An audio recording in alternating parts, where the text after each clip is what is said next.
মুসলমানের মধ্যে তুমি তৃতীয় হয়ো না। এই হাদিসের ব্যাখ্যায় মুফাসসিরিনে কেরাম ব্যাখ্যা করেছেন, দুই মুসলমানের মধ্যে তৃতীয় হয়ো না তার মানে কি? বলে তার মানে হলো দুই মুসলমানের মধ্যে ঝগড়া, দ্বন্দ্ব, হিংসা তৈরি করার জন্য তৃতীয় নম্বর হয়ে তুমি ষড়যন্ত্র করে তাদের শত্রুতার কারণ হয় না।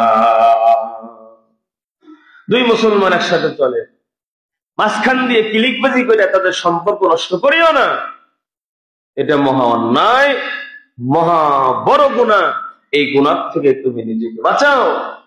একজন মানুষ ভালোভাবে চলছে, ভালো পথে চলছে, আমরা কিভাবে এই মানুষটাকে অশান্তিতে রাখা যায়? মাথার মধ্যে শয়তানে খালি নাড়াচাড়া করে, ঠিক না বলেন? যে কেন সে ভালো হয়ে চলে, কেন আর একজনের ভালো আমার সহ্য হয় না কেন? ভাই আল্লাহর কাছে দোয়া করেন, আল্লাহ তাকে ভালোভাবে চালাচ্ছেন, মালিক আমাকেও চালান।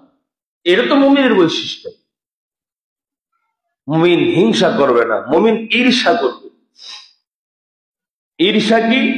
ঈর্ষা হলো আল্লাহ তাকে দিয়েছেন আমাকেও দেন। একজন দান করতেছে, আল্লাহ আমাকে যদি দিতেন আমিও তো দান করতাম, এটা ঈর্ষা।